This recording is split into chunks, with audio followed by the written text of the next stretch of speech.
घर से भी मैं बिना बताए आ गई थी उस दिन। नमस्ते। पूज्य साध्वी जी ने आधुनिक जो अभी मॉडर्न शिक्षा पद्धति है, इससे इन्होंने बीए किया और उसके बाद हमारी प्राचीन जो गुरुकुलीय पद्धति है उससे गुरुमुख से व्याकरण, वेद, उपनिषद का अध्ययन किया और उसके बाद पीएचडी करी। तो हम ये जानना चाह रहे हैं कि प्राचीन जो हमारी गुरुकुल पद्धति है और अभी जो आधुनिक शिक्षा पद्धति है, इसमें क्या अंतर है, और आपको, क्योंकि आपने दोनों पद्धतियों से अध्ययन किया है, तो दोनों में क्या अंतर पाया, और आज के इस युग में विशेष रूप से गुरुकुल पद्धति जो अपनी शिक्षा पद्धति है उसकी क्या उपयोगिता आप समझती हैं, ये हमारे दर्शकों को आप बताएं। मैंने पहले जो आधुनिक मॉडर्न शिक्षा पद्धति है जी उससे पहले बीए किया। जी। अब प्रश्न ये है कि वो शिक्षा लेते हुए मन में ये कैसे आया कि मुझे उधर जाना चाहिए, जी क्योंकि वो तो एक बिल्कुल अलग संसार है। कॉलेज का जो जीवन होता है और वहाँ की जो शिक्षा होती है वो एक बिल्कुल अलग प्रकार का इन्वायरमेंट होता है वहाँ पे। बिल्कुल बिल्कुल। तो इसमें मैं यही कह सकती हूँ कि कोई पिछले जन्मों के ऐसे संस्कार रहे होंगे। जी। क्योंकि मुझे जब मैं 8वीं कक्षा में पढ़ती थी तभी से मेरे को ऐसे लगता था कि बचपन से वैसे घर में एक आध्यात्मिक इन्वायरमेंट था। जी मेरे दादाजी दादी जी को तो मैंने नहीं देखा, और इधर ननिहाल में नानी जी रोजाना 100 भजन गा करके फिर सोती थी। यद्यपि वो अनपढ़ थी, जी जी, लेकिन वो अपने सब काम बहुत जल्दी से निपटा लेती थी और 6 बजे वो भजन गाना शुरू करती थी जी और लगभग 7:30-8 बजे तक उनका पूरा होता था। तो वो कोई संध्या उपासना तो जानती नहीं थी, भजन गाती थी। उनको 300 भजन याद थे, तो 100-150 भजन वो रोज गा के सोती थी। जी तो जब मैं वहाँ जाती थी छोटी माँ के साथ तो उसका बड़ा प्रभाव पड़ा एक भक्ति का। जी। इधर हमारे दादाजी कोई भी हमारा जो जहाँ पशुओं को रखते हैं जी गांव में, जी तो वहाँ वो रहते थे और उसके पास से रास्ता जाता था अगले गाँव में। जी तो कोई भी राहगीर वहाँ से जाता तो वो ज़रूर अपने यहाँ रख लेते थे, जी और उनमें बहुत सारे साधु सन्यासी भी होते थे। जी तो उनको वो फिर घर लाते थे खाना खिलाने के लिए माताजी के पास। और कभी कभी तो ऐसे भी होता था कि मेरे को याद है, मैं छोटी थी बहुत, तो एक सन्यासी आए थे और वो उन्होंने अपना झोला ऐसे टांक रखा था खूंटी के ऊपर, आपके घर में जहाँ पशु रखते हैं दादाजी हाँ, के जी, पास। जी जी तो मैं वहाँ गई और मैंने उनका झोला चेक किया, जी तो उसमें कुछ लड्डू रखे थे जी और मैंने उसमें से एक लड्डू चुरा के खा लिया। जी जी बाद में मैंने घर आके माताजी को बता दिया, खैर जी कि ऐसे ऐसे मैंने, तो माताजी ने मेरे को समझाया कि नहीं, ऐसे किसी की भी चोरी नहीं करते हैं और संतों की तो बिल्कुल नहीं करते हैं। जी तो एक इस तरह का इन्वायरमेंट रहा घर में। तो मुझे शुरू से ही आध्यात्मिकता के प्रति रुचि थी, जी और हमारी माताजी हर पूर्णिमा को, हर एकादशी को घर में सत्संग भजन करना। एकादशी को तो पूरी रात्रि को जागरण होता था जी जी और उसमें ज़्यादातर भजन मैं ही सुनाती थी। जी और बीच में जो गांव की 40-50 महिलाएं होती थी उनको चाय पिलाना बना के रात में। तो शाम रात को शुरू करते थे जैसे 8-9 बजे सत्संग, तो सुबह 6 बजे फिर उसको समाप्त करते थे। जी और मुझे नींद भी नहीं आती थी, छोटे बच्चों को तो नींद आती है। जी तो यद्यपि मैं स्कूल में पढ़ती थी लेकिन मेरी रुचि इधर ही थी। जी और एक काल्पनिक इमेज मैंने बना रखी थी। जब माताजी कथाएं सुनाती थी, अनसुईया की, सावित्री की, ऐसी ऐसी कथाएं मेरी माताजी सुनाती रहती थी बचपन में। जी तो मुझे लगता था कि ऐसे आश्रम होते होंगे कहीं जंगल में और वहाँ ऋषि रहते हैं, उनका कितना प्यारा जीवन होता होगा।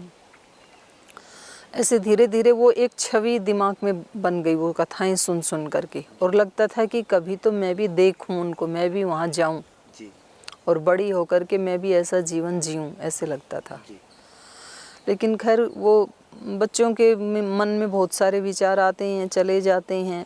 तो ऐसे मैंने स्कूल में पढ़ाई शुरू की।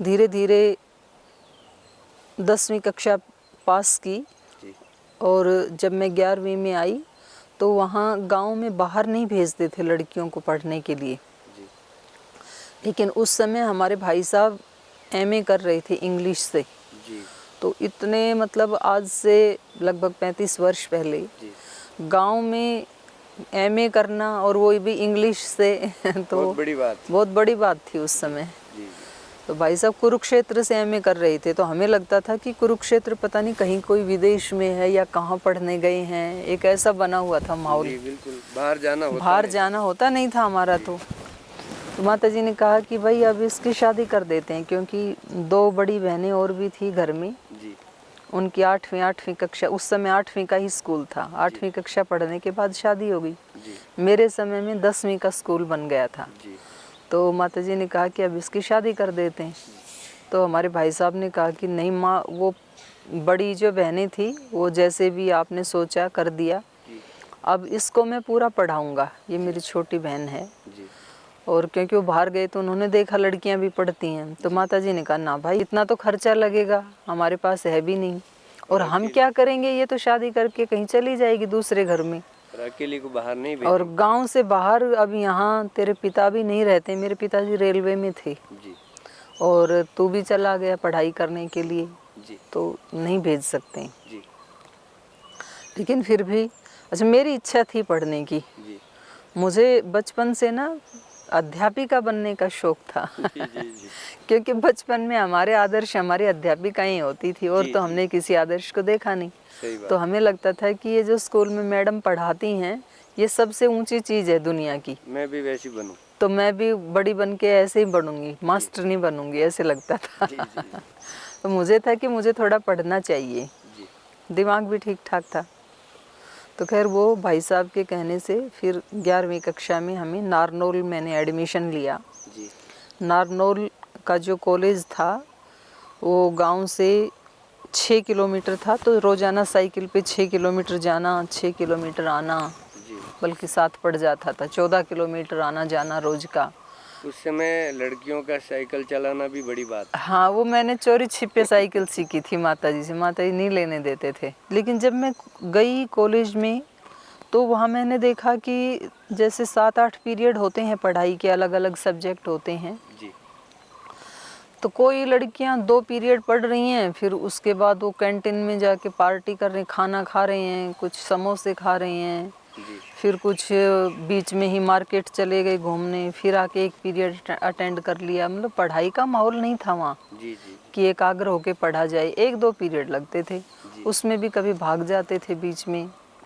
तो मेरे को लगता था कि अच्छा 10वीं तक हमने बहुत अच्छी मेहनत की गांव में, जी, जी जी, तोड़, जी और अच्छे अंक लिए। जी तो मुझे लगता था यहाँ तो पढ़ाई का माहौल ही नहीं है अब जी 11वीं कक्षा में।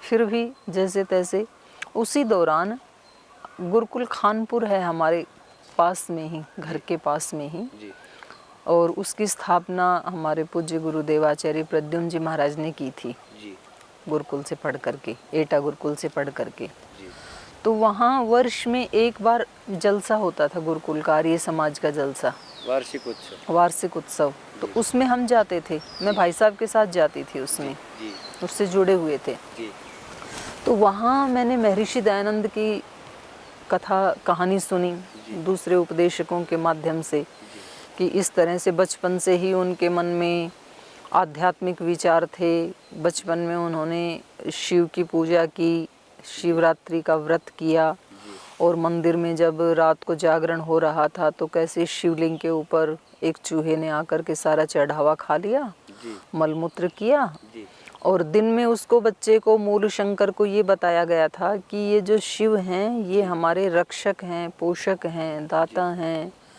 तो उस बच्चे ने कहा कि जब ये अपनी ही रक्षा नहीं कर पा रहे हैं और वो भी एक चूहे से, तो ये सारे संसार की रक्षा कैसे करेंगे। जी जी तो इस प्रकार से उनके मन में आया, तो उन्होंने अपने माता पिता से पूछा। माता पिता ने कहा ये तो मूर्ति है शिव की, ये शिव नहीं है, जी रक्षा करने वाली शक्ति तो कोई और है। जी तो उन्होंने कहा फिर मैं उसी की खोज करूँगा, जी जी वो कहीं भी है चाहे। जी तो इस प्रकार से हमने उनकी कहानी सुनी, उनके जीवन के बारे में सुना जी। कि ऐसे वो गुपचुप फिर एक रात्रि को घर से निकल के चले गए। जी तो मैं भी कहने लगी कि मेरे को ना वो गुरुकुल की पढ़ाई पढ़नी है। जी 11वीं कक्षा में मेरे को नहीं अच्छा लगा कॉलेज में।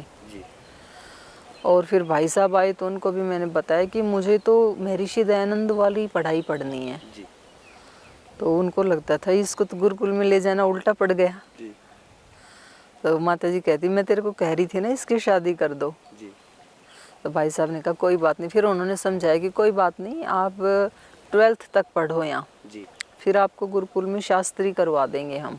जी तो मैंने कहा ठीक है। तो फिर मैंने 11वीं पढ़ ली, जी 12वीं भी पढ़ ली, लेकिन मन नहीं लगता था। जी जी पुस्तकें मेरे पास मेरे सिलेबस की होती थी और बीच में पुस्तकें रख लेती थी, कभी श्री अरविंद की रख लेती थी, कभी किसी संत महात्मा की रख लेती थी। मैंने आध्यात्मिक पुस्तकें पढ़ती थी। जी जी वहाँ कॉलेज में भी। हाँ, कॉलेज में तो लाइब्रेरी में जाके बिंदास पढ़ती थी, वहाँ तो कोई रोकने वाला ही नहीं है। घर में भी आकर के तो जैसे तैसे 12वीं कर ली। जी फिर मैंने कहा आप भेजो मेरे को। जी तब तक और ज़्यादा मन में वैराग्य आ गया कि बस 6 महीने पहले तो ऐसे गिनने लग गई थी एक एक दिन जी। कि बस अब तो 6 महीने बचे हैं, उसके बाद तो मैं वहाँ जाऊँगी, ऐसे पढ़ूँगी। ऐसे लगता था कि जैसे कहीं गुरुकुल में जाके, आश्रम में जाके तो जाते ही भगवान जी मिल जाते हैं। जी जी ऐसे बच्चों के मन में रहता है, मेरे मन में भी ऐसे ही था जी कि इस दुनिया से अलग दुनिया होती है वो। जी तो फिर 12वीं पास के बाद फिर मैंने कहा जाने के लिए, तो फिर माता जी ने कहा कि नहीं अभी दाखिला ले लो फर्स्ट ईयर में, जी तो देखते हैं, तब तक कोई गुरुकुल ढूंढते हैं हम, दाखिला तो ले लो, जैसे ही मिलेगा वहाँ बातचीत होगी तो आपको भेज देंगे। जी तो मेरे को यही लगा। अच्छा, मैं बहुत जल्दी ना मान जाती थी बात, जी बड़ी होने के बाद भी मेरे को इतना ज़्यादा नहीं, जैसे बताते वैसे मैं मान लेती थी जल्दी। जिद नहीं करती। जिद भी नहीं, मेरे को विश्वास हो जाता था जी कि ये मेरे को सचमुच मेरे लिए कोई गुरुकुल ढूंढ रहे हैं जी और मेरे को टेम्परेरी ये एडमिशन दिलवा रहे हैं, ऐसे ही लगता था। टालने की बात नहीं लग रही। नहीं, मुझे नहीं लग रही थी, उनको तो पता था। तो फिर फर्स्ट ईयर में भी एडमिशन हो गया। जी फिर उसी दौरान जो है ना, मैं ये पुस्तकें पढ़ना और शुरू हो गया, आध्यात्मिक पुस्तकें। जी तो मेरी भाभी को पता लग गया, तब तक घर में भाभी आ गई थी। जी तो फिर वो माता जी को बताती थी कि माँ ये अपनी बहन जी है ना, ये पढ़ाई की पुस्तकें नहीं पढ़ती हैं, जी ऊपर से लगा के रखती हैं, अंदर से वो वाली पुस्तकें पढ़ती हैं। जी तो माता जी ने डांटना शुरू किया। जी जब वो डांटती थी तो मैं छुपा छुपा के रखती थी, बिस्तर के नीचे रखती थी पुस्तकें कि उनको कहीं अलमारी में भी मिले ना वो पुस्तकें। जी तो ऐसे 1 वर्ष बीत गया, फिर अगला आया सेकेंड ईयर। जी मैंने फिर जिद की जी कि 1 वर्ष तो हो गया, आपने ढूंढा ही नहीं कोई गुरुकुल। जी तो उन्होंने कहा अब 1 वर्ष तो हो गया, जी तो 3 वर्ष की बीए होती है, अब यदि जाओगी तो 1 साल छूट जाएगा, जी अभी 2 साल पूरे कर लो, फिर एमए करने के लिए आपको गुरुकुल में भेज देंगे। जी तो बिल्कुल भी मन नहीं था, लेकिन थोड़ी मैं क्या कर सकती थी, जी मजबूरी थी। और इतना गांव में लड़कियों को हिम्मत भी नहीं होती है कि वो माता पिता को कुछ उस कह समय की बात सकें। उस बहुत समय अलग की थी। बात बिल्कुल अलग थी, आज की बात बिल्कुल अलग है। जी और माता पिता भी उतने पढ़े लिखे तो थे नहीं, जी पिता तो रहते ही नहीं थे, रेलवे में थे, बाहर थे। तो फिर बहुत सेकंड ईयर में आते आते ना एक ऐसा संघर्ष सा बन गया। जी मैं पुस्तकें छिपाती थी और मेरी भाभी का काम था वो इधर उधर से कहीं से भी ढूंढ करके वो माता जी को दिखाती थी कि देखो ये पढ़ते हैं। तो मैंने कहा अब तो मेरे को जरूर गुरुकुल में ही पढ़ना है। बच्चों को जैसे जिद हो जाती है ना कि किसी काम के लिए ज़्यादा मना करें तो और ज़्यादा आग्रह हो जाता है। जी तो इस गुरुकुलीय शिक्षा के बारे में यद्यपि कुछ भी पता नहीं था, जी लेकिन अनजाने में एक आग्रह था कि मुझे तो गुरुकुल में ही पढ़ना है। जी जी तो इस प्रकार से फिर सेकंड ईयर हुई, उस समय सत्यार्थ प्रकाश को भी आपने पढ़ा था? सत्यार्थ प्रकाश को पढ़ा, सुना, जी जो ये प्रवचन आदि होते हैं, जी और बहुत सारी आध्यात्मिक पुस्तकें पढ़ी, छोटी छोटी संतों की जीवनियाँ पढ़ी। जी सबसे ज़्यादा श्री अरविंद का साहित्य पढ़ा मैंने। जी तो फिर मेरे को ये लग गया था, मतलब कि कोई ना कोई शक्ति तो है और ज़रूर उसकी खोज करनी है मुझे, तो मेरा जीवन उसी के लिए है। जी और ये यहाँ रहते हुए नहीं हो सकता है, जी ऐसे भी बैठ गया संसार में रहते हुए। और गुरुकुल में जाए तो जाते ही हो सकता है, जी वहाँ का ऐसा एक इन्वायरमेंट होता होगा, ऐसे दिमाग में बैठ गया। जी तो एक ऐसी जिद्द हो गई। फिर जैसे जैसे मैंने कर ली बीए, तो जी लेकिन बीए का एक पेपर बच गया था। जी गैप होता है ना जैसे कॉलेज के पेपरों में, तो 3 पेपर दे चुकी, अब चौथा पेपर होने में 10 दिन का या 15 दिन का, ठीक से याद नहीं है, गैप था कि ये इतने दिन के बाद होता है। जी तो मेरे को तो ये लग रहा था कि मतलब 10 दिन भी यहाँ रहना मेरे लिए मुश्किल है, मुझे तो तुरंत जाना है। जी इधर फिर गुरुजी हमारे घर में आते रहते थे, आचार्य प्रद्युम्न जी महाराज, जी तो उनसे भी मैंने बताया कि मुझे ऐसे गुरुकुल में पढ़ना है। जी तो हमारे आसपास और कोई गुरुकुल तो था नहीं, जी गुरुकुल झज्जर पड़ता था, जी वो लड़कों का गुरुकुल है। मुझे ये नहीं पता था पहले लड़कों का अलग होता है, लड़कियों का अलग होता है गुरुकुल, ऐसे कुछ नहीं मालूम था मेरे को। जी कॉलेज में तो साथ में ही थी पढ़ाई? कोल नहीं, हमारा तो अलग था वैसे नार्नल। जैसे ही मैंने एडमिशन लिया उसी वर्ष महिला कॉलेज अलग से बना नारनौल में। जी तो मेरी उसी में हुई, महिला कॉलेज में ही मेरी शिक्षा। जी तो फिर मैंने गुरुजी से कह रखा था कि मुझे ऐसे ऐसे पढ़ना है, जी और मैंने घर वालों को भी बता रखा है, माताजी को भी बता रखा है। भाई साहब की हो गई थी एमए तब तक पूरी, वो भी घर आ चुके थे, जी लेकिन अब वो न्यूट्रल हो गए थे। जी पहले तो कहते थे कि हम खूब पढ़ाएंगे, लेकिन उनका ये कहना था कि आप बीए करो फिर अंग्रेजी से एमए करो, इस दृष्टि से पढ़ाना चाहते थे वो। जी एमए करो, पीएचडी करो, एमफिल करो, लेक्चरर बनो, प्रोफेसर बनो, इस लाइन में आपको जो भी करना है हम आपका पूरा सहयोग करेंगे। जी और इधर आने से ऐसे लगता था कि फिर शादी नहीं करेगी। अच्छा, मेरे को कॉलेज में पढ़ते समय मैं हमेशा हाई नेक के कुर्ते पहनती थी, जी जैसे लड़कों आपके के कोट का जैसा है ना, जी ऐसे। जी तो कभी लड़कियां पूछती थी कि आपको कहीं कोई फोड़ा है, कोई जला हुआ है, यहाँ कुछ कोई फॉल्ट तो नहीं है? अच्छा अच्छा मैंने कहा नहीं, मुझे जिसको कुछ ढक भी रही नहीं है। हाँ, मैंने कहा ऐसा कुछ नहीं है। हाँ तो फिर उन सब को दिखाने के लिए मैंने एक गला इतना बनाया जिसमें यहाँ से उनको दिख जाए कि मेरा कुछ यहाँ गड़बड़ नहीं है, फॉल्ट नहीं है। जी जी तो कहते थे तू सबसे अलग रहती है, ये लाइब्रेरी में पढ़ती रहती है। तो मेरे को गुरुजी कहने लग गई थी लड़कियाँ जी जी मजाक में। जी वो कहते थे हम तेरे कोई गुरुजी बना लेते हैं। तो फिर मैं एक पेपर जब बचा था तो उसको छोड़ करके ही फिर गुरुकुल में आ गई थी। जी और गुरुकुल में भी मैं इसी में आई, लड़कों वाला जो झज्जर गुरुकुल था, आचार्य विजयपाल जी थे वहाँ पे। जी तो उन्होंने बताया कि ये तो लड़कों का गुरुकुल है। जी तो मैंने कहा फिर कोई लड़कियों के गुरुकुल में आप ही भेजो मुझे, जी घर वाले तो भेजते नहीं हैं। जी और घर से भी मैं बिना बताए आ गई थी उस दिन। जी 4 बजे उठी जी और मैंने सोचा कि मेरे को आज जाना है, जी और ना माताजी को बताया। तो एक मैं शुरू से ही अलग कमरे में सोती थी, बचपन से ही। जी जी कुछ चीज़ें जो है ना, पता नहीं आज तक भी वो मेरी आदत है, और जी कि मैं रात को सोते समय किसी के साथ रूम शेयर नहीं कर सकती हूँ। बेड शेयर करने की तो बात बहुत दूर है, जी जी कोई दूसरा व्यक्ति उस कमरे में है तो मेरे को ठीक से नींद नहीं आएगी, मुझे अकेले चाहिए। जी तो गांव पहले से में, एकांत प्रिय रही? हाँ, गांव में घर में जैसे 4 कमरे थे हमारे यहाँ, जी तो माताजी और मैं 2 ही थे। जी मेरी बड़ी बहनों की शादी होके ससुराल चली गई, भैया पढ़ाई करने के लिए बाहर गए थे, और पिताजी सर्विस में थे, रेलवे में थे। तो 2 ही हम माँ बेटी थे। तो माताजी कहते कि बेटा हम 2 माँ बेटी हैं, एक ही कमरे में सोएंगे दोनों, जी तो रात को भजन गाएंगे, थोड़े मेरे पैर दबाना। मैंने कहा मैं आपको भजन भी सुना दूंगी, आपके पैर भी दबा दूंगी, जी लेकिन जब आप सो जाओगी तब मैं जाऊंगी अपने ही कमरे में। जी तो मैं अपने ही उसमें जाके सोती थी अकेली, उधर माताजी अकेली। जी उसके बाद फिर भाभी भी आ गई और गांव गली की जो भी महिलाएं आती वो बात करती। जब वो बात करती तो मैं अंदर अपने कमरे में बैठी होती थी। मैं कभी भी उनके साथ बातें शेयर नहीं करती थी, उनके साथ नहीं बैठती थी। एकांत में रहने का था मेरा स्वभाव। तो जैसे बैठक होती है गांव में, उसके 2 दरवाजे होते हैं, एक घर की अंदर की तरफ खुलता है, एक बाहर की तरफ खुलता है रास्ते की तरफ। तो उसमें मैं सोई हुई थी। छोटा बच्चा मेरा भतीजा था मुकुल, मेरे पास सोया हुआ था और वो बचपन से ही मेरे ही पास सोता था। जब वो 16 दिन का था तब से। तो एक बार उसके पास से उठ के जाने में थोड़ा सा मेरे को मोह हुआ। मेरे को लगा कि ये सुबह उठेगा तो ये पूछेगा कि मैं कहाँ हूँ, ये मांगेगा फिर रोएगा। लेकिन मैंने कहा ये संसार तो ऐसे चलता है, तो चल, ये लोग तेरे को 10वीं से यहाँ लगाए हैं फंसा करके, 11वीं कर लो, 12वीं कर लो, बीए कर लो।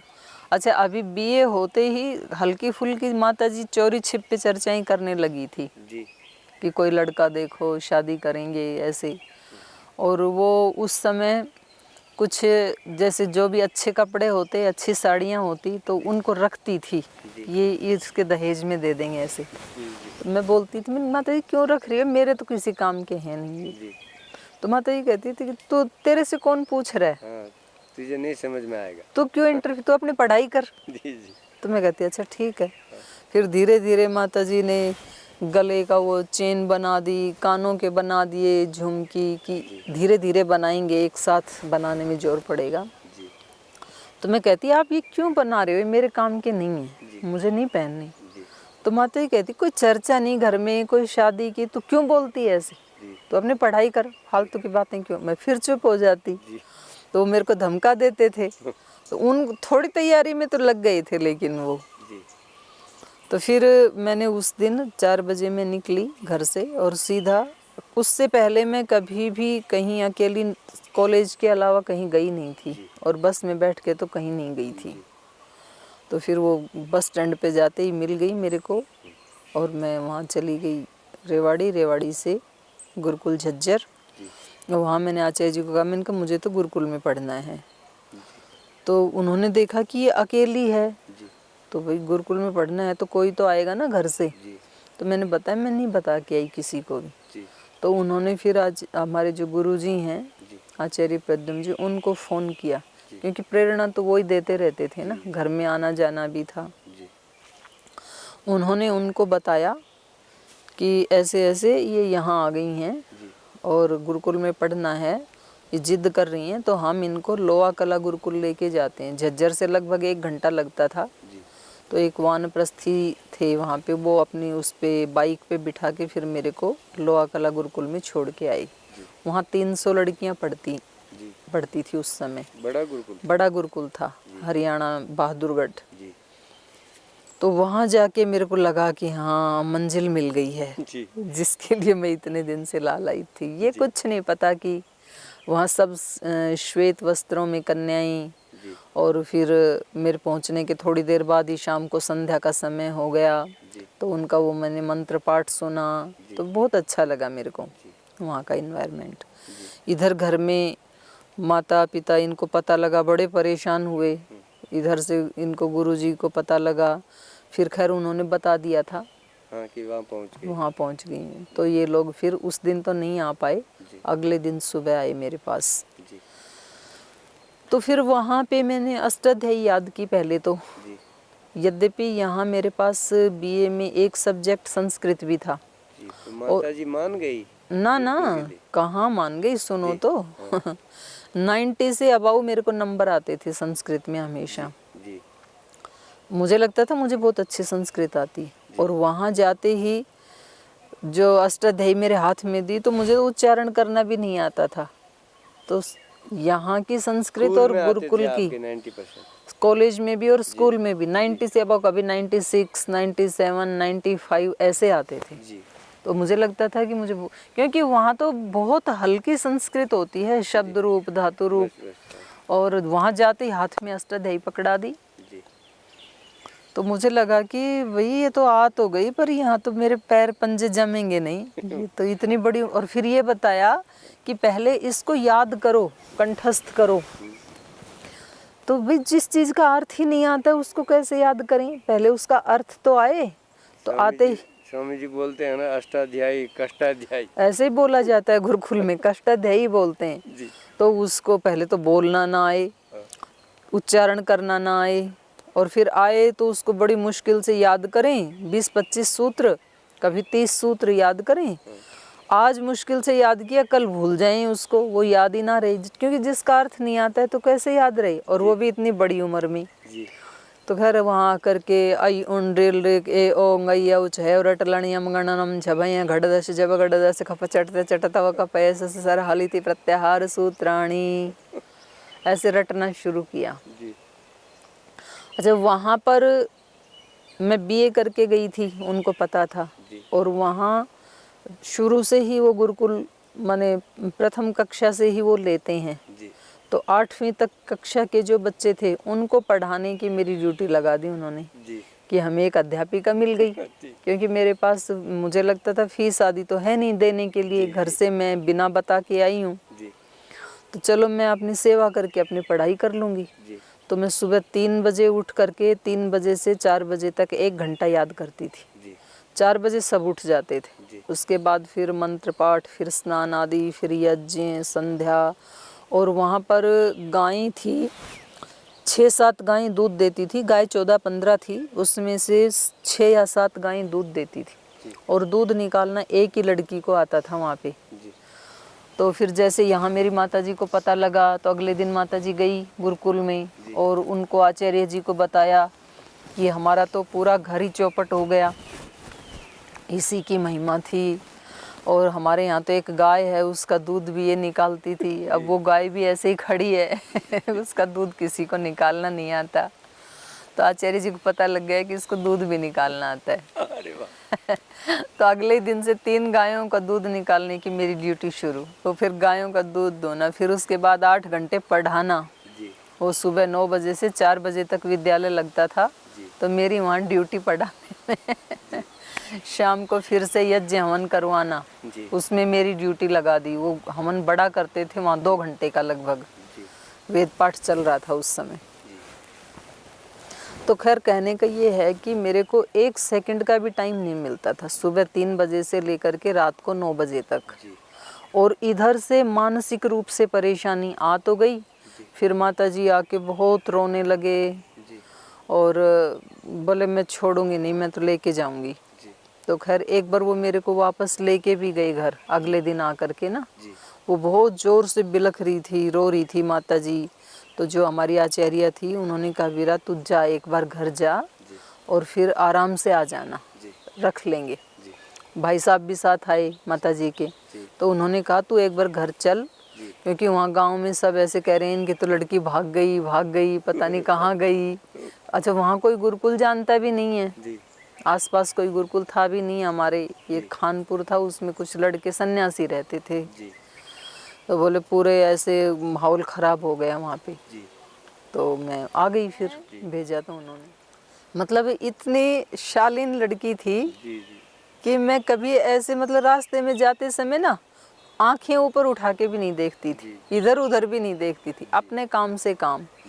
और बहुत ज़्यादा काम करती थी। हमारे घर में 6-7 पशु थे और हमारे यहाँ पर जो है प्रदा प्रथा की परंपरा थी। तो महिलाएं बाहर नहीं निकलती हैं, तो घूंघट निकालती हैं और घर का काम ही करती हैं, वो बाहर नहीं जाती हैं। तो माताजी भी और भाभी भी वो खेत आदि में नहीं जाते हैं, बाहर का सब काम लड़कियां करती हैं। और वो जाएं तो भी रात को अंधेरा होने पे टॉयलेट के बहाने से जाते हैं, वो भी फिर साड़ी के ऊपर चद्दर ओढ़ के, वाइट चद्दर ओढ़ के तब जाते थे। तो 6-7 पशुओं का काम मैं अकेली करती थी। उनके लिए वो घास काट के लाना खेत में से, फिर उसको मशीन में से काटना, फिर उनको पानी पिलाना, चारा खिलाना, उनका दूध निकालना, उनके स्थान की सफाई करना, गोबर उठाना, सब काम मैं करती थी। तो उनको तो एकदम से मुसीबत आ गई ना, काम रुक गया एकदम से, वो बाहर जाते नहीं है। तो फिर माताजी ने जाना शुरू किया, भाभी तो फिर भी नहीं जाती थी। तो इस तरह से वो मेरे को लेके आए और मैं गांव में सब बोले जी इतना काम करती थी, और सब आश्चर्य करती थी इतना काम करके पढ़ाई कब करती है। जी। पढ़ाई में भी मेरे अच्छे नंबर आते थे। तो जो मेरे चाचा ताऊ की लड़कियां हैं वो हमेशा मेरे को डांटती, तू इतना काम क्यों करती है, तेरे कारण हमें सुनना पड़ता है। हमारी माँ डांटती है हमारे को कि वो सुमन नहीं है कितना काम करके इतने अच्छे नंबर लाती है, और तुम कुछ काम भी नहीं करते और नंबर भी तुम्हारे उससे कम आते हैं। मैंने कहा तुम तो 4-5 बहनें हो, लगभग मेरे मोहल्ले में 4-5 बहनें ऐसे ऐसे थी, सब 50 लड़कियां थी मेरी हम उम्र की, पूरा ग्रुप था एक। तो मैंने कहा तुम तो कई हो, मैं तो अकेली हूँ, और हमारी माता जी और ये बाहर निकलती नहीं है भाभी, तो मुझे तो खुद करना है, तुम इसलिए मैं फटाफट निपटाती हूँ अपना। तो सभी कहीं वो इतना काम करती, इतनी अच्छी लड़की थी, तो कैसे जा सकती है वो। तो उसके अंदर ये विचार आ कैसे गया। तो मैंने कहा ये विचार एकदम से थोड़ी आया, मेरे को तो 10वीं से आ रखा था, तो इन्होंने नहीं भेजा तो मैं क्या करूं। तो सारा गांव देखने के लिए आया। तो सब मेरे को समझाएं, रिश्तेदार भी आ गए कि आपको ऐसे ये विचार आप छोड़ दो। मैंने कहा नहीं अब मैं छोड़ नहीं सकती हूँ, जाऊंगी तो उधर ही। फिर इधर माता जी ने मेरे को प्यार से समझाया कि देखो बदनामी हो जाएगी, सब लोग ऐसे कह रही हैं कि इनको शादी करनी थी, तो इनको लगता था 4-5 लाख रुपए लगेंगे। उस समय 5 लाख रुपए में अच्छे से शादी हो जाया करती। बड़ी बात थी। तो ये तो 5 लाख रुपए से बचने के लिए उसको गुरुकुल में भेजने की अनुमति दे रहे हैं। ऐसे तरह तरह की बात लोग कर रहे हैं। और फिर माता जी ने धमकाना शुरू किया कि अगर तूने नहीं माना तो तेरे को बांध के डाल दूंगी कमरे में। मैंने कहा बांध दो, मैंने महर्षि दयानंद की कहानी सुन रखी थी। और भी कथाएं माता जी ने सुना रखी थी। तो बोले आज तेरे को ना बांध के कमरे में डालूंगी। मैंने कहा बांध दो। जैसे देवकी और वासुदेव को जो है ना वो जेल में डाल दिया था, और फिर जब कृष्ण भगवान का जन्म हुआ तो अपने आप खुल गए सारे बंधन। तो यदि उसको मुझे बचाना है ना तो वो सारे ताले खुद खोलेगा। मैंने कहा आपको जो करना है करो। मतलब एक विद्रोही रूप धारण कर लिया कि रह जाना गुरुकुल में ही है मुझे, आप कुछ भी करें, चाहिए मारेंगे तो मर जाऊंगी, कोई बात नहीं। तो उन्होंने 2-3 दिन समझाया, फिर उन्होंने देखा कि ये नहीं मानेगी अब। तो फिर हमारे भाई साहब ने ही माता जी को समझाया, बोले माँ अब जो भी कोई कुछ कहेंगे गांव वाले उसको सुनेंगे, कोई बात नहीं, पर अब ये ग्रेजुएट हो गई, कोई बच्ची तो है नहीं, इसका जीवन अब इसके हाथ में, सारी बातें समझती है। तो अब जो इसके विचार हैं उसमें हमें इसकी सहायता करनी चाहिए, क्योंकि अब हम बाधा डालेंगे तो ये उस मार्ग में भी आगे बढ़ नहीं पाएगी, फिर पढ़ाई में बाधा आएगी। तो ऐसे उन्होंने जैसे तैसे माता जी को समझाया बुझाया। माता जी को जब भाई साहब समझाते थे तो वो उनसे भी नाराज होती थी कि तुझे तो रोकना चाहिए भाई होकर के, अगर तू भी रोके तो क्या ये ना माने, ये तूने इसको सह दे रखे, तूने बिगाड़ रखा है। तो खैर बहुत सहा हमारे भाई साहब ने मेरे बारे में। घर से माता जी डांटती थी, बाहर से समाज वाले उनको सुनाते थे हाँ कि भाई इसको शादी करनी थी इसलिए इसने भेज दिया अपनी बहन को। पर उन्होंने काफ़ी सहयोग किया। उन्होंने कहा अब आप इस रास्ते पे जा रहे हो तो आप अपनी अच्छे से पढ़ाई करो। और फिर भी माता जी तो मानती नहीं थी। अरे मेरी सबसे छोटी बेटी थी, मेरे इतने अरमान थे, मुझे ये करना था वो करना था। तो फिर मैंने माता जी को यही बताया कि ठीक है मैं पढ़ाई के लिए जा रही हूँ, आपके पास से तो दूर जाना ही था ना, बीए हो गई, अगर मैं एमए करने के लिए जाती तो भी बाहर जाती ही ना। तो आप ये समझ लो कि मैं इधर चली गई, कुरुक्षेत्र ना जाके मैं बहादुरगढ़ चली गई, इतनी तो बात है। तो इससे उनको फिर थोड़ा सा शांति मिली। कोई बात नहीं, अभी मैं कुछ भी आगे का विचार नहीं कर रही हूँ, शादी करनी है या नहीं करनी है इस पे कोई भी चर्चा नहीं है अभी। अब तो आप ये समझ लो कि मैं पढ़ाई के लिए गई हूँ, तो आप मुझे 2 साल तो पढ़ने दो। तो खैर माता जी इस पे राजी हो गई। फिर मैं गुरुकुल में आई, तो गुरुकुल में जैसा मैंने बताया पूरे दिन मैं सेवा करती थी, और अपने लिए मैं 3 बजे उठ करके पढ़ती थी, या फिर रात को सब लोग 9 बजे सो जाते थे। गुरुकुल का नियम था कि 9 बजे के बाद कोई बत्ती नहीं जलेगी मंत्र पाठ करके, क्योंकि जल्दी उठना होता है बच्चों को। तो मेरे को उन्होंने अनुमति दे रखी थी कि आप 10 बजे तक अपनी लाइट जला सकती हैं। जी गुरुकुल में भी जा कर के मैंने उनसे निवेदन किया कि आप जो भी सेवा मुझे कहेंगे मैं करूँगी, जी लेकिन बस मेरी एक ही रिक्वायरमेंट है, मुझे कोई अलग से कोई कुटिया दे दें आप, जी क्योंकि मुझे समूह में रहने की आदत नहीं है। जी तो उन्होंने कोने में एक छोटी सी कुटिया मेरे को दे दी थी। जी तो उसमें अनुमति थी कि आप 10 बजे तक जग पढ़ सकती सकती, हैं। जी तो ऐसे मैंने अपना 1 वर्ष वहाँ पे बिताया। जी फिर उसी दौरान यहाँ से कर्नाटक से श्रद्धा गुरुजी के शिष्य हैं, जी। सत्यव्रत जी, उनकी बेटी 8 वर्ष की थी। जी तो उन्होंने कहा कि हमें तो गुरुकुल में पढ़ाना अपनी बेटी को। जी तो फिर उनको गुरुजी ने बताया कि आप लोहा कला गुरुकुल में भेज दो जी उनके बहन जी के पास। जी। तो मेरे पास आ गई थी श्रद्धा। जी तो 8 वर्ष का तो छोटा ही बच्चा होता बहुत है, छोटा। तो उसको भी स्नान कराना, कपड़े धोना, उसकी भी जिम्मेदारी आ गई थी। जी तो 1 वर्ष के बाद फिर यहाँ से कर्नाटक से इनके माता पिता पूरा एक ग्रुप मिलने के लिए गई, जी और उधर से गुरुजी भी आए, क्योंकि सारा संसार तो यही मानता था कि गुरुजी ने इस लड़की को भगाया प्रेरणा दे करके। जी और खैर इसमें सत्य भी है, प्रेरणा तो उन्हीं की ही थी। जी लेकिन वो उनका ये कहना भाई प्रेरणा में तो पूरे घर में सबके सामने वही बातें सुनाता था। जी तो इसके ऐसे संस्कार थे, जी तो इसने घर छोड़ दिया।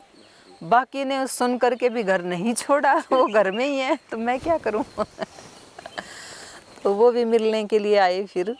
तो उन्होंने देखा कि वो जो श्रद्धा थी छोटी बच्ची, वो पूरा हरियाणवी बोलने लग गई थी, जी कर्नाटक की थी। कर्नाटक की थी। जी तो उनसे कोई एक गुरुजी के साथ ही कोई सेठ आए मिलने के लिए, जी और उन्होंने पूछा कि बेटा तू यहाँ किस लिए आ गई इतनी दूर? अकेली बेटी थी अपने पिता की, उसके पिता इंजीनियर थे यहाँ बेंगलुरु में। जी तो क्यों आ गई तू?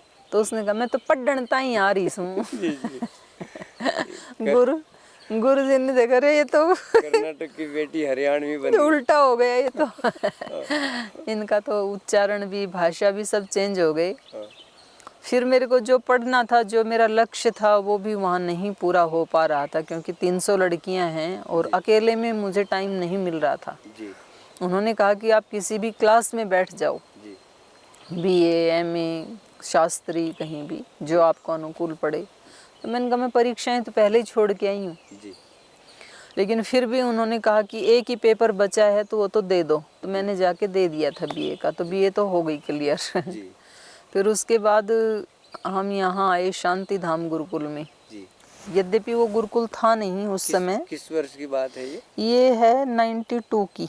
92। गुरुजी ने फिर यहाँ शांति धाम गुरुकुल हमारे से ही उसकी वो हुई स्थापना। जी जब ट्रेन में बैठ गए तब सत्यव्रत जी को फ़ोन किया। हमारे गुरुजी थोड़ा सा उनका एक अलग ही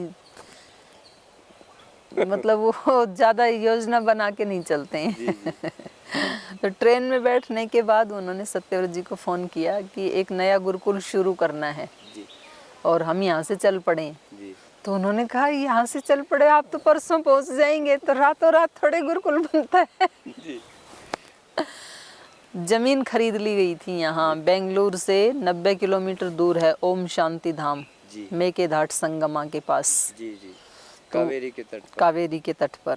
जी तो वहाँ पर गुरुकुल खोलने का विचार किया था इन्होंने फिर। जी।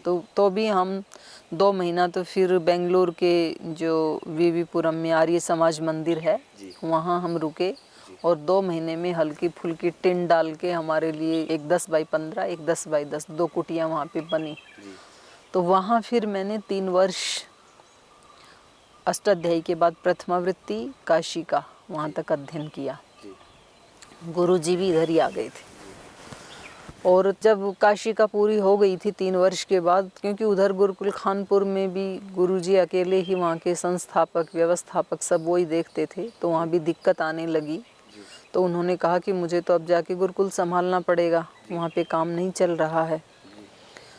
तो हमने कहा, हम 3 लड़कियाँ थे उस समय, मैं, श्रद्धा और एक और थी अमृत वर्षिणी, एक दीक्षा बहन जी थी अपने उधर उत्तर भारत में ही, रूपचंद दीपक जी हैं उनकी बहन। जी 3 विद्यार्थी हम पढ़ते थे गुरुजी के पास। उसके बाद छोटे बच्चे भी आ गए थे 10-15, जैसे ही गुरुकुल शुरू हुआ जी तो तभी गुरुजी चले गए फिर। जी इधर से मेरी माता जी बार बार गुरु जी को, क्योंकि मैंने तो 2 साल का उनके साथ कमिटमेंट किया था जी और अब हो गए थे, मेरे को तीसरा वर्ष शुरू हो गया, 3 वर्ष हो गए कि पढ़ाई पूरी हो गई। और अब और भी ज़्यादा उनको डांटने लगी जी कि कम से कम यहाँ लोहा कलां गुरुकुल बहादुरगढ़ थी तो मैं जाके मिल तो आती थी, हर महीने आती थी माता जी। जी अब इतनी दूर ले गए, वहाँ मैं कहाँ जाऊँ जी कर्नाटक में। जी तो फिर गुरुजी ने कहा कि अभी मेरे को भी खानपुर जाना पड़ेगा। महाभाष्य बच गया था, काशी का तब तक पूरी हो गई थी, जी तो अभी तो देखते हैं आगे क्या बनेगा। तो खैर ये आ गए, हमें कुछ होमवर्क दे के आए, लगभग महीना 20 दिन का, कि आप ये पढ़ लेना। जी उसके बाद फिर ये आए तो माता जी ने उनको डांटना शुरू किया, मेरी बेटी को कहाँ छोड़ आई, जी वो तो कहती थी मैं आ जाऊंगी। जी तो फिर गुरुजी ने टिकट करवा के कि आप एक बार आ जाओ जी माता जी से मिलने के लिए। 2.5-3 वर्ष हो गए थे। जी तो फिर मैं आई माता जी के पास, तो माता जी बोले अब नहीं जाने दूंगी जी अब तेरा हो गई पढ़ाई। अब मैंने कोई कहा नहीं, बहाना अभी नहीं तो चलेगा। काशी का हुई है माता जी, जी अभी तो महाभाष्य बचा हुआ है, महाभाष्य होने के बाद पढ़ाई पूरी होती है। जी तो फिर गुरुजी का जाना नहीं था। फिर खैर हमने महाभाष्य गुरुकुल खानपुर में ही पूरा किया। ये सारी लड़कियां, सारा गुरुकुल उधर शिफ्ट हो गया। कोई एक पुरानी बिल्डिंग ले ली थी, वहाँ गांव में किसी का खाली मकान पड़ा था, पूरी हवेली, तो उसमें हम रहते थे और दिन में जाके गुरुजी से पढ़ के आते थे गुरुकुल में। जी रात को आके वहाँ सोते थे, गांव में खाना वाना वहीं था हमारा। जी तो फिर महाभाष्य पूरा हुआ। फिर माता जी बोली अब तो तेरा महाभाष्य भी पूरा हो गया, जी अब आ जाओ। जी ये गुरुकुल तो पास में ही था घर के। जी तो मैंने कहा अभी मुझे एमए करनी है। जी तो छोड़ के गई थी बीए एमए सब अभी कहाँ एमए करनी है। मेरे को हमारे डॉक्टर यशदेव शास्त्री जी हैं, वो मेरे क्लास फेलो थे इसमें एमए में। तो उन्होंने मेरे को बताया कि देखो आपने अष्टाध्यायी पढ़ ली, व्याकरण पढ़ लिया, काशी का महाभाष्य सब पढ़ लिया, जी लेकिन आपको यदि समाज में सेवा करनी है तो समाज में डिग्रियों की भी अपनी एक महत्ता होती है। जी तो आप एमए भी कर लो, परीक्षा दे दो, यही चीज़ें आएंगी उसमें भी जो आप पढ़ चुकी हैं पहले से ही। जी जी तो मैंने कहा ठीक है। तो उन्होंने मेरे फॉर्म भर दिए और मैंने फिर वेद से एमए किया, जी अपने दिव्य योग मंदिर में ही रह करके, कनखल में रह करके। जी तो फिर मैंने माता जी को मनाया कि अभी मेरी 2 साल एमए की पढ़ाई और है। जी तो फिर माता जी फिर मान गई कि अब तो तेरी एमए भी हो गई है। इधर से स्वामी जी की जब तेरे को इसी रास्ते पे चलना है तो तू क्या करेगी वहाँ गांव में जाके, वहाँ से तो तू निकल के आई थी, जी अब दोबारा वहाँ जाके क्या करेगी। मैंने कहा महाराज जी मैं क्या करूँ, माता जी नहीं मानती हैं। जी तो स्वामी जी ने माता जी को समझाने की कोशिश भी की जी कि माँ अब जी को इस रास्ते पे चलना है तो हमारे साथ सेवा करेगी ये। माँ ने कहा कि भाई ये जब तक मैं जिंदा हूँ तब तक तो मेरे पास रहनी चाहिए, इसको सेवा करनी है तो वहीं कर लेगी उसी इलाके में, मेरे मरने के बाद ये कहीं भी रहकर सेवा करे। तो फिर स्वामी जी ने भी आग्रह नहीं किया ज़्यादा। तो खैर मैंने फिर एमए किया, पीएचडी किया। अब उसके बाद तो फिर और कोई चारा नहीं था मेरे पास। तो माता जी ने अपने खेत में ही एक आश्रम बना दिया था, तो फिर मैं वहाँ आ गई थी। तो इस पूरे दौरान में जो मैंने देखा कि एक तो वो पढ़ाई थी, अब उस शिक्षा में और इस शिक्षा में क्या अंतर है, ये बिल्कुल हस्तामलक जैसे हो गया था। जी जी देखो वो जो शिक्षा है वो हमें डिपेंड बनाती है, परतंत्रता वाली शिक्षा है वो। उस शिक्षा को पढ़ करके जब व्यक्ति बीए कर लेता है, एमए कर लेता है, तो वो अपने घर के काम करने में भी उसको शर्म महसूस होती है। मैंने देखा कि ऐसे नवयुवक हैं जिनके यहाँ 15-20 एकड़ ज़मीन है और उनको बीए एमए करने के बाद कोई सर्विस, कोई नौकरी मिली नहीं, तो अब वो खेती नहीं कर सकते क्योंकि गांव वाले अरे तेरे को खेती करनी थी तो तूने क्यों एमए की पढ़ाई की, उल्हाने देते हैं। इसको भी लगता है कि अब मैंने इतनी पढ़ाई कर ली तो अब मैं खेती थोड़ी ही करूँगा। तो मतलब इतना डिपेंड बना देती है ये शिक्षा। और वहाँ जो कुछ भी हमने पढ़ा था ना, उसमें से अब मेरे को एक लाइन भी याद नहीं है क्या पढ़ा था। जैसे मेरे को मैथमेटिक्स था, मेरे पास मैथ और संस्कृत का कॉम्बिनेशन था, तो वहाँ पर हम तो हिंदी में मैथमेटिक्स पढ़ते थे, वहाँ गए तो वहाँ इंग्लिश में आ गया पूरा। जी समझ में ही ना आए, sine theta, cos theta, tan theta, ये थीटा, वो थीटा काम क्या आएंगे जीवन में, इतना रटा उनको जी परीक्षा पास करने के लिए, जी लेकिन वो जीवन में कहीं भी काम में नहीं आ रहे हैं हमें। जी जी तो वो ऐसी शिक्षा पद्धति है कि कमर तो ज़्यादा तोड़ती है, जी बहुत याद करना होता है, बहुत सिलेबस होता है। जी आप देखेंगे छोटे छोटे बच्चों की कमर पे जितना बच्चों का वेट नहीं है, उससे ज़्यादा उनके बैग का वेट हो जाता जी है। जी ओवरलोड रहते हैं बेचारे, जी जी और इतना पढ़ना पड़ता है, जी लेकिन जीवन में कहीं काम नहीं आती वो पढ़ाई, केवल वो मार्क्स लेने के लिए वो तो ठीक है, जी कहीं ना कहीं थोड़ा बहुत दिमाग का विकास होता है, उतना याद करना होता है इसलिए।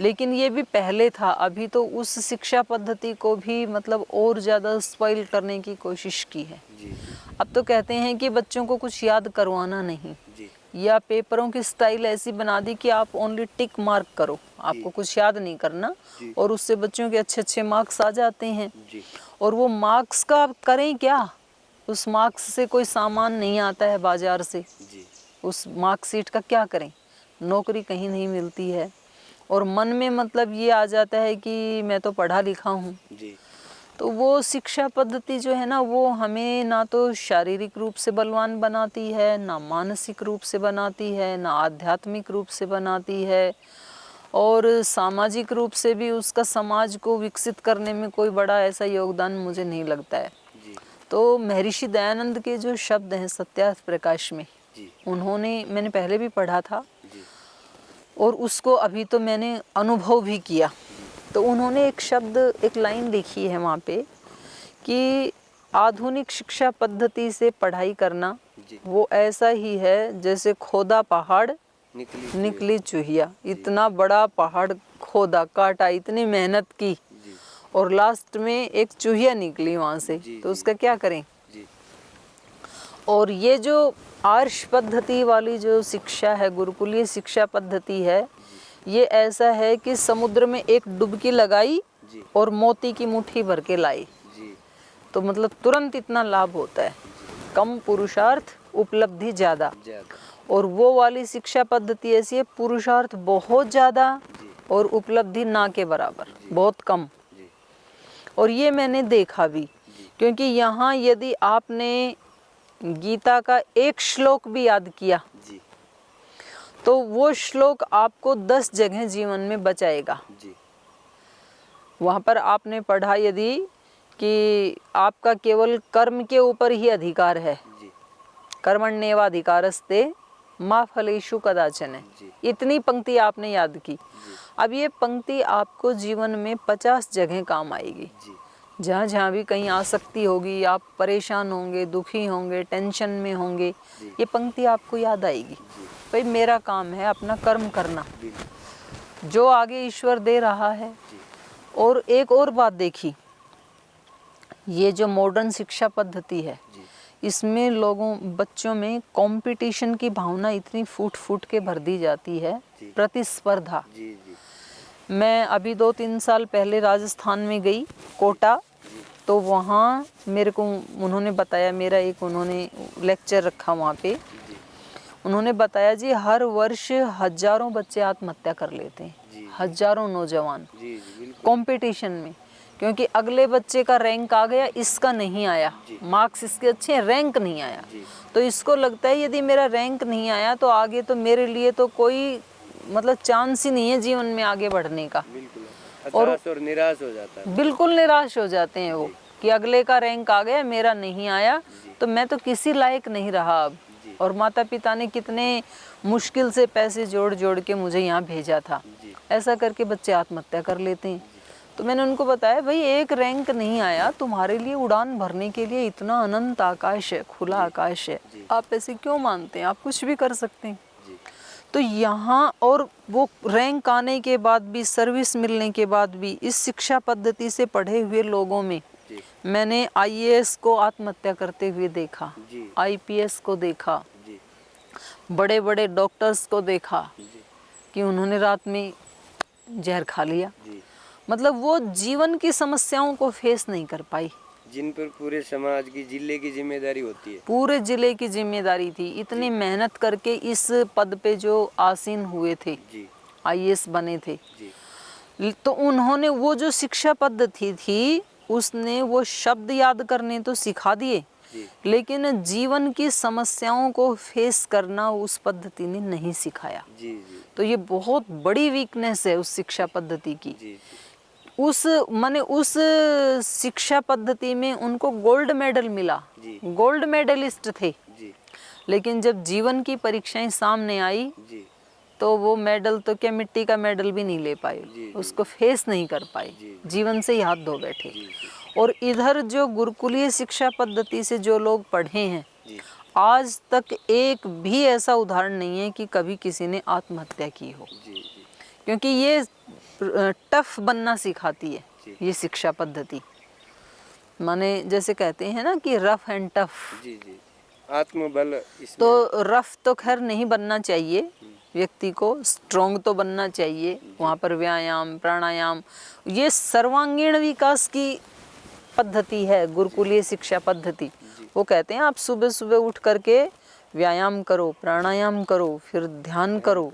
तो व्यायाम प्राणायाम करेंगे तो आपका शरीर स्ट्रॉन्ग होगा, शक्तिशाली होगा। आप ध्यान करेंगे, हवन करेंगे, उपासना करेंगे तो आपके मन और बुद्धि शक्तिशाली बनेंगे, आत्मा शक्तिशाली बनेगा। और उसके बाद आप पढ़ाई करो, जी आप अपने ऋषियों की विद्या को भी सीखो। जी तो ये सर्वांगीण विकास करने वाली पद्धति है ये गुरुकुलीय शिक्षा पद्धति। जी तो इसका और उसका कोई कंपैरिजन नहीं है। देखो, तुलना दो समान चीज़ों में होती है, जी तो इनमें तो समानता नहीं, इनमें तो मतलब रात और दिन जैसा अंतर है। जी जी तो ये जो शिक्षा पद्धति है हमारी गुरुकुल वाली, ये व्यक्ति को स्वावलंबी बनाती है, जी वो उस व्यक्ति को परतंत्र बनाती है। हमारी तो शिक्षा पद्धति ऐसी थी प्राचीन काल का, जो आप पढ़ेंगे सत्यार्थ प्रकाश में, तो और आज भी हम एक मॉडल के रूप में पतंजलि योगपीठ में इसको देख सकते हैं। जी जब बच्चा 12 वर्ष का होगा ना, जी तब तक उसको बहुत कुछ स्मरण हो चुका होगा। गीता, दर्शन, उपनिषद, अष्टाध्यायी, धातु पाठ, तो याद करने से ना बच्चे के ब्रेन का विकास होता है। जी तो वो आगे जा कर के भी फिर किसी भी सूक्ष्म से सूक्ष्म विद्या को भी बहुत जल्दी अडॉप्ट कर सकते हैं, वो उसको सीख सकते हैं। जी और दूसरा, वहाँ पर फिर इसके साथ साथ कहीं कोई चटाई बुना रहा है गुरुकुल में, जी कहीं कोई पेंटिंग कर रहा है, जी कोई विद्यार्थी खेती कर रहा है, जी कोई विद्यार्थी गऊ की सेवा कर रहा है, जी कोई व्यक्ति वहाँ पे साबुन बना रहा है। मतलब जो जीरो टेक्नोलॉजी की चीज़ें हैं ना, जी जी वो तो गुरुकुल में ही सिखा दी जाती थी। जी जी तो ये व्यक्ति मान लो इसको कोई आगे शिक्षा के क्षेत्र में काम करने को ना मिले, जी क्योंकि सारे ही तो पढ़ के पढ़ाने में नहीं लगते, जी तो भी ये व्यक्ति कभी भूखा नहीं मरेगा। जी जी और ये व्यक्ति कभी भी अपने आप में हीनता की भावना नहीं लाएगा, ये कुछ भी कर लेगा। जी जी और इसका एक बहुत बड़ा उदाहरण यदि हम देखें तो श्रद्धेय स्वामी जी महाराज हैं, पूज्याचार्य श्री जी हैं। जी तो ये एक गुरुकुल में पढ़ कर के उस समय, और स्वामी जी महाराज बोलते भी हैं जी कि वो जो हमने अष्टाध्यायी धातु पाठ याद किया, जी अब हम उस अष्टाध्यायी को तो नहीं पढ़ा रहे हैं, जी काम तो दूसरा कर रहे हैं, जी पर उसने हमारे ब्रेन के सारे सेल्स ओपन कर दिए। जी जी तो अब हम किसी भी फील्ड में पूरे कॉन्फिडेंस के साथ घुस जाते हैं। हमें ये नहीं लगता है कि भाई ये तो हमने पढ़ाई की नहीं, जी हमें ये लगता है जब हम अष्टाध्यायी याद कर सकते हैं तो ये क्यों नहीं कर सकते। जी जी जबकि वो जो क्षेत्र है वो तो मैनेजमेंट या अलग अलग डिग्रियों वालों का क्षेत्र है।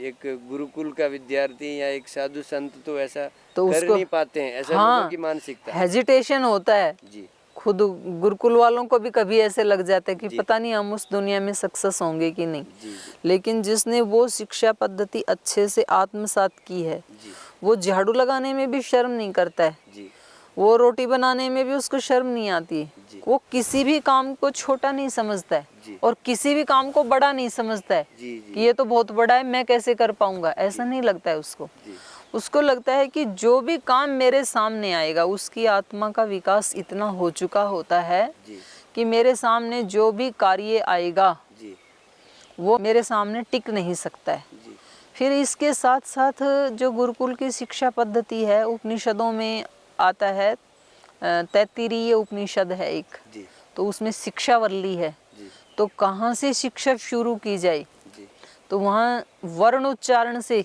एक एक वर्ण का कैसे उच्चारण करना है। जी तो यद्यपि वो तो शिक्षा के लिए सिखाया जाता है, जी लेकिन वो जो वर्णोच्चारण शिक्षा है वो जीवन में भी काम आती है। जी वर्णोच्चारण शिक्षा में एक श्लोक आता है, माधुर्यम अक्षर व्यक्ति पदच्छेदस्तु सुस्वरः धैर्यम लय समर्थम च षड एते पाठका गुणाः। जी तो वहाँ पर पढ़ने वालों के 6 गुण बताए हैं और वो बच्चे के बचपन में ही उसके माइंड में डाल दिए जाते हैं कि भाई पढ़ने वाला जो उच्चारण कर रहा है तो वो उच्चारण कैसा होना चाहिए, माधुर्यम, जी मधुरता से युक्त होना चाहिए, माधुर्यम।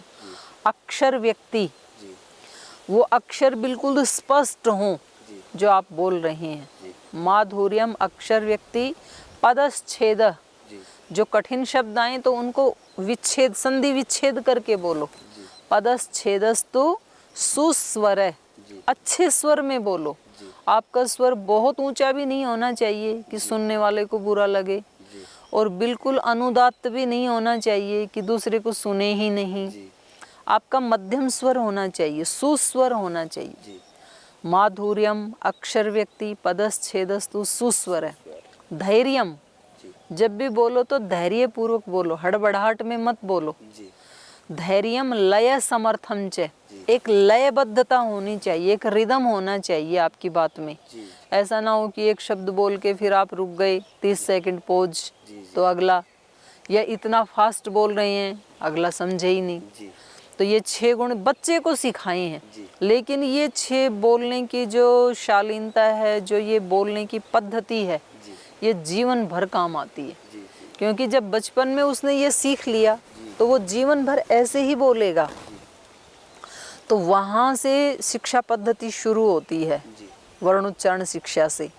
और फिर पूरी शिक्षा में जैसे मैंने बताया आपको कि अक्षर विद्या के साथ साथ वहाँ पर शरीर विद्या, प्राण विद्या, आत्म विद्या, ये सब उसको सिखा दी जाती हैं।